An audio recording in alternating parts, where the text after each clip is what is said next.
Bago sa saksi, kani-kanina lang ay dumating na si Mary Jane Veloso sa Soekarno-Hatta International Airport sa Indonesia. At anumang oras mula ngayon ay ililipad na siya pabalik sa Pilipinas. Sa kanyang maiksing mensahe sa media, naghatid ng pasasalamat si Veloso. Sa magulang mo. Go! Please, sa presidente ng Indonesia, ano masasabi mo? Maraming salamat po para kay President Marcos.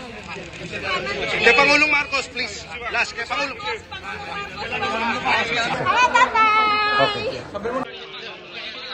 Mary Jane. Mula sa Women's Detention Facility sa Jakarta, Indonesia, ibinyahe na si Mary Jane Veloso patungong airport. Ayon sa Bureau of Corrections, hindi na siya papasasan at hindi na rin susuotan ng body armor. Isasakay si Mary Jane sa commercial flight at inaasahang darating sa NAIA bandang alas 5 ng umaga bukas. Pinirma na kahapon ni Mary Jane ang travel papers para sa pag-uwi niya sa Pilipinas. Ang instruction, wag na sa airport kasi alam nyo naman, busy po yung airport natin, holiday. So we will be disrupting the operations. So we want a smooth transfer. Kanina, pinuntahan namin ang piitan sa Jakarta kung saan inilipat si Mary Jane. Dito namin nakilala si Wen, isang Indonesian na miyembro ng NGO na tumulong kay Mary Jane mula nang siya ay makulong. Binigyan niya ako ng litrato ng mga batik at artwork na likha ni Mary Jane. May mukha ito ni Mary Jane at sa gitna nakalimbag ang tula na kanyang gawa. Naglalaman ito ng kanyang naging karanasan sa isang dayuhang piitan. It is very happy for me, myself, and for our organization because it's for 10 years already with her.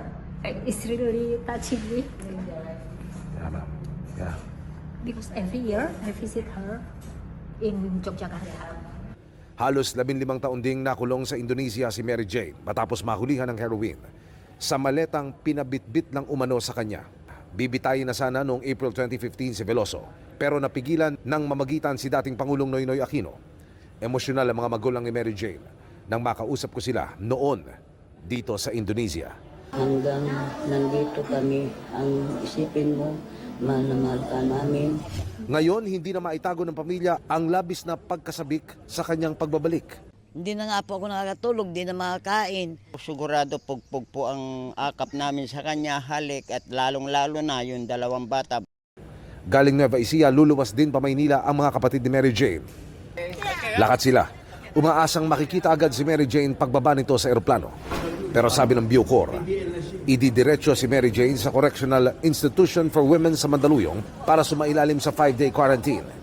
Ilalagay siya sa selda kung saan naroon dati si Cassandra Leong. May CR, may beddings, and then of course, kung may bisita siya, meron namang may kumbaga hallway, may espasyo para doon lang sila mag-usap. Kung makatransport siya ngayong gabi, so may countdown tayo niyan ng 5 days. Tama-tama, sa bispiras ng Pasko, pwede yung family visit, whole day yun.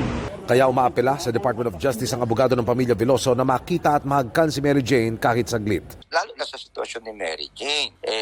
Halos 15 taon na hindi nakita dito sa Pilipinas. Kung makita man nila ay sa piitan, sandali lamang yan at minsanan lang, no? Doon sa 15 taon na yon. So mahalaga yan.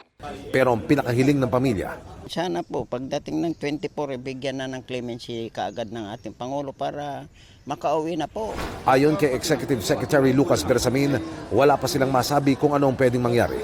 Ang prioridad daw muna ni Pangulong Bongbong Marcos ay maibalik si Veloso sa bansa nang walang delay.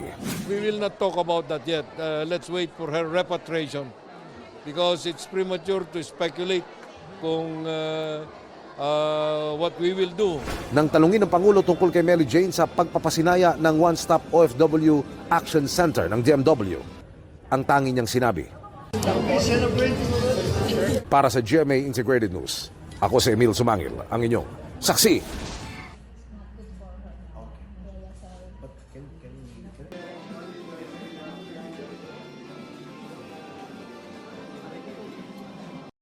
Mga kapuso, maging una sa saksi. Mag-subscribe sa GMA Integrated News sa YouTube para sa iba't ibang balita.